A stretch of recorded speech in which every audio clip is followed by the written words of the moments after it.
tackle insecurity ravaging the country. As such, the Emir of Borgu in Niger State, Mohammed Sani Haliru Dontoro, has urged President Bola Tinubu to sign the Nigerian Hunters and Forest Security Service Bill into law. According to him, that would be a way to empower and embolden them to collaborate with the police and other security agencies in tackling insecurity in the country. The monarch commended officers and men of the organization for their contributions to protection of lives and property of citizens. Bikio, let me come to you on this. You know, the insecurity in Nigeria is something that we've been talking about, not, you know, from the time of Chief Olusegun Obasanjo to Jonathan, and then to, you know, talk about the one that Aradua, Buhari, and now President Bola Ahmed Tinubu. But the local hunters, we don't know how far you think this can help Nigeria in stemming the tide of insecurity in the country. I think there are still many of them who are useful. In Adamawa State, for example, they've been used to confront Boko Haram in the during the time that Boko Haram was such a problem in that state. Remember, Boko Haram occupied 7 local governments in Adamawa State before the 2015 election. So vigilantes were set up, and those vigilantes were made up of hunters, experienced hunters, and they had light weapons. The important thing is that they have knowledge of those areas. They were born and raised in those areas, so they have knowledge. It's an advantage that they have over soldiers that you are posting to a place. They had never lived there. There are some soldiers who had never seen a mountain before. They had never seen a high mountain, and then you post them to the Goza area, and they see the Mandara Mountain stretching all the way to Cameroon. You know, That kind of which is that mountain range has always been a home for the Shekau faction of Boko Haram till tomorrow. So that's not the kind of terrain that they are used to. Many of them have never seen a high mountain in their lives. You know, like in Lagos, how many parts of Lagos will you go to where you see a mountain? Not to talk of a high one, you know, as something as high as Mandara Mountains or Chapawadil in Taraba State. So they understand the terrain. They've been there for years. So, and they are willing to serve their country. President Tinubu, in his renewed hope document, talked about his desire to set up forest rangers. Yeah. Who will comb our forests, secure those forests. You look at a state like Niger. Borgu is the biggest local government in Nigeria. It's bigger than some states, just that local government.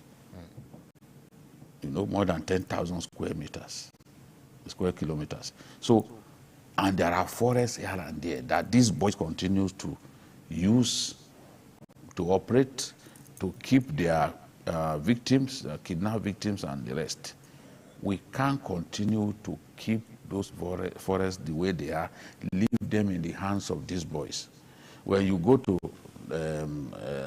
Katsina State, Rugu forests, stretching all the way to Central African Republic, these guys are there. So we can't keep those forests just, it was because we left the Sambisa forest, which used to be a forest reserve, we left it unattended. That was why when civilian JTF chased Boko Haram out of Maiduguri, they ran to Sambisa, and they were operating from Sambisa. They were not operating from Sambisa from the beginning. So we need the president to look at that document again and implement his plan to set up forest rangers. Borno State has already set up what looks like forest rangers, but those ones are made up of civil defense and some vigilantes. What they do is provide security for farmers. So they are deployed along the farmlands and all that. Yeah, so they provide, you see them with guns. If you leave Maiduguri, for example, you are going towards the governor's adopted hometown. You will see, because they like to farm by roadside, you will see farmlands and you will see the guards providing security for them. When they are through with tilling their fields and they want to go home, They provide cover. they provide them with security and they start going. So we need that. We need the president not to waste time. It's a promise that he made. That's right. Maybe he will find some of these hunters useful. They will be brought into the forest rangers. Yeah. Perhaps he will consider that. But we need him to do that quickly so that we can protect our people a lot better. Right. The issue of state, this brings to the fore again the issue of state police, which we've been talking about before the advent of this administration. Recall that the Yoruba Socio-Cultural Group, Fenifere, also called on the president to implement the state police, but others are saying that that is not what we need. But in all of this, where do you stand?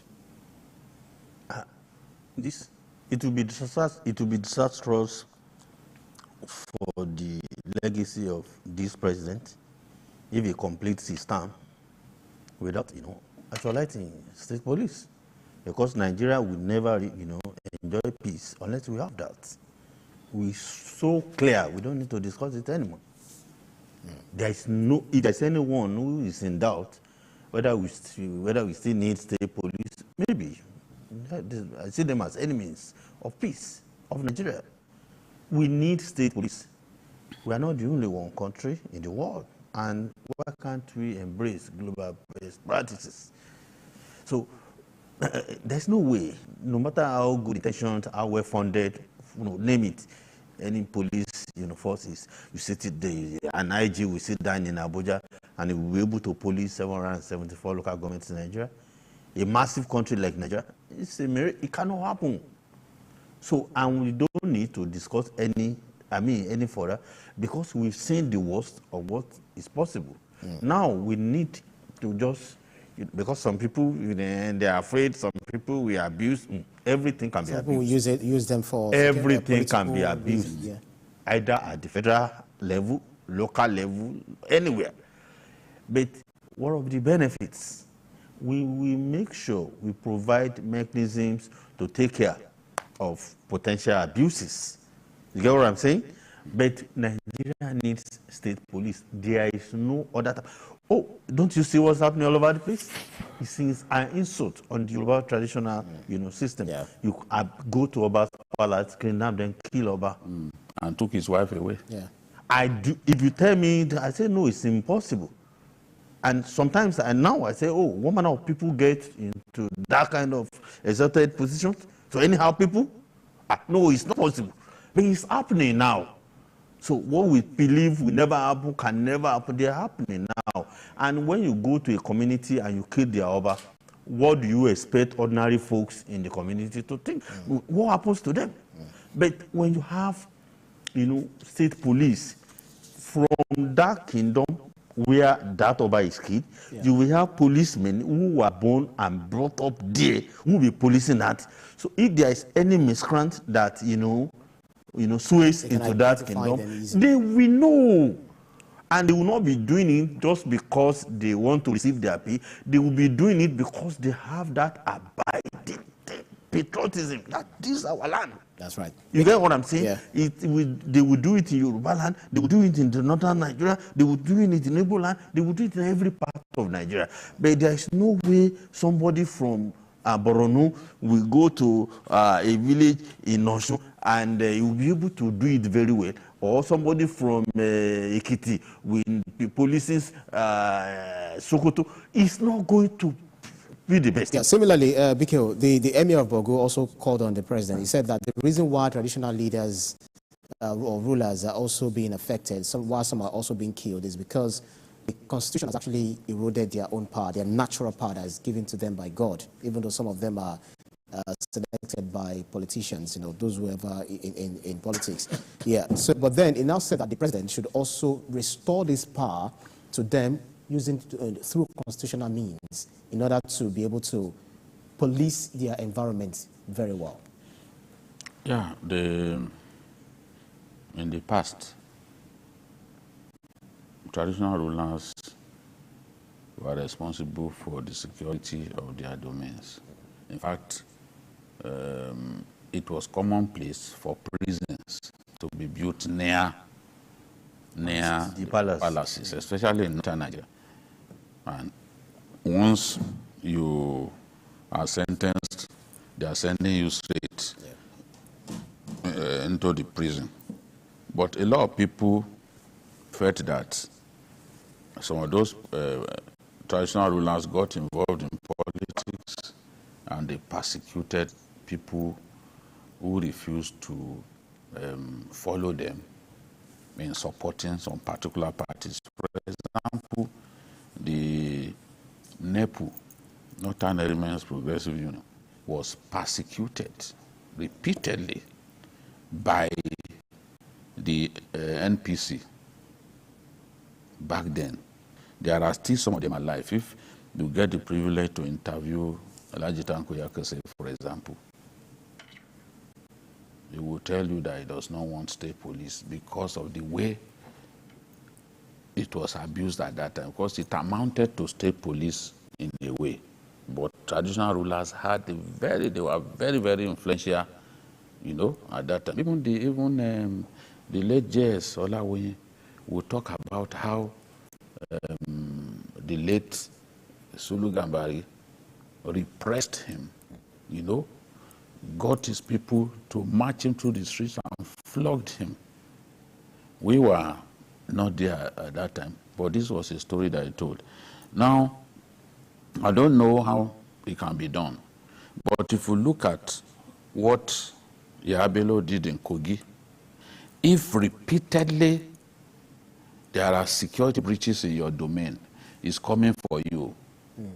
Coming for the traditional rulers? Yes, it's coming for you. He will suspend you. He did that to the traditional ruler in the Jakuta area. He's back at work. But today, at least, lessons have been learned. Traditional rulers are involved in meetings with security agencies to protect their domain because they know that the authorities will come for them, especially if there are reported security breaches. We've seen traditional rulers play a part even in kidnapping. We saw it. Some of them were dethroned in Zamfara, and other places. Some of them will give chieftaincy titles to criminals, to bandits. Yeah, I've seen that, yeah. So now, traditional rulers must be given a role in our security setup. And I believe that there are still many decent ones amongst them who will play that role effectively and be concerned about the overall good. I know this Emir Borgu very well. He's someone that I believe has got it upstairs, privilege, upbringing and all that. So if he's saying these kind of things, I expect the president to look at what he has said and see what ideas he can take. We need to secure our people a lot better than we are doing. That's right. People can cope with hunger to a large extent, but if hunger is allied with insecurity, how do people go to their farms? Right. I mean, we have to protect our people better. All right. Kolawole is calling us from Lagos. Kolawole, please make your point. I'm making contribution to the program going on, Journalist Hangout. You're in, please. Carry on. You're on. Okay. State police, I beg you in the name of Jesus Christ, don't allow it to. My own father was the last essay to the Premier, Chief Adekunle Akintola of Western Region. I know what the state police did to my father through the UPN AG action group that time in Ikiru dead. My father is Ifolugbeleyi, and he was a member of parliamentarian of the House of Representatives. Later, I know what they did to him, and so many people like that. Oh, unfortunately, we lost him. He is trying to, he's flashing back. He was talking about the abuses, that took place at the time. And we know there will be potential abuses, but the benefits far outweigh this kind of fear. That's the question, because we have reached a stage where we need to decide, do we continue this way? I don't think it's the right thing. We cannot continue this way. We must embrace we have even started, global. We have started state police with the those states in northern Nigeria already forming their security outfits. Last week you saw Zamfara. Yes, it was Zamfara. Before Zamfara, there was Katsina, the Korada. We've seen the southwest, all the states of the southwest. They have their, even before Amotekun, Lagos State created neighborhood. So we are getting there. By default. Yes, even Niger, they have what's it called? They have vigilantes. Go to Anambra, go to all these places. No, and you have a Bubeagu. So I think about 27 or 20 states have something one way or the other like this. I'm asking, where has this been abused? Nigerians are states are funding the police. Yes, states are spending so much money. That's right. And without the federal police, yes, opening security trust without having the power to control the CP. That's right. But yet they are providing. In fact, Governor Shemakinde said the police in the states, in different states, the governors are heavily funding them. Yes. No, if they're now saying that they don't have the money to pay them, they should try it first. Let them bring it on. See, I know a state that they showed me there in the northwest. They showed me the record of how much they give the military who are camped in their state, how much they give the police. In 1 month, it totaled in excess of 300 million naira. They will pay allowances to soldiers in the state. They will pay the police. They will provide police with vans. They even provide them with helmets and all that. And so we are already, if you are funding the federal police that much, how can you say that they can't fund their own? You are not talking about civil defense. You are not talking about the NDLA. The government, the state government support these people very well. Hopefully, we'll definitely get there. It's a step-by-step thing. And now that the cry is really getting louder. The central policing system has failed. Nigeria has outlived it. We can continue to live in denial. Even me too. I didn't believe in it at first. But in the last 2 years, I've seen a lot. And I know how I fought that we must have Amotekun. That's right. So even me, I have changed. I didn't like the police before, but it has become inevitable. That's right. It's something that must happen. And do you know the beauty of it? It will lessen the burden on whoever is Mr. President, because everywhere anything goes down, hey, president is not coming to me. You will send VP. You have a governor there. You have a governor there. If the governor has all the things that he needs, they can take care of the state. Absolutely. Uneasy lies the head that wears the crown. All right, then we do stay with us here on Journalist Hangout. We'll take a break and be back shortly.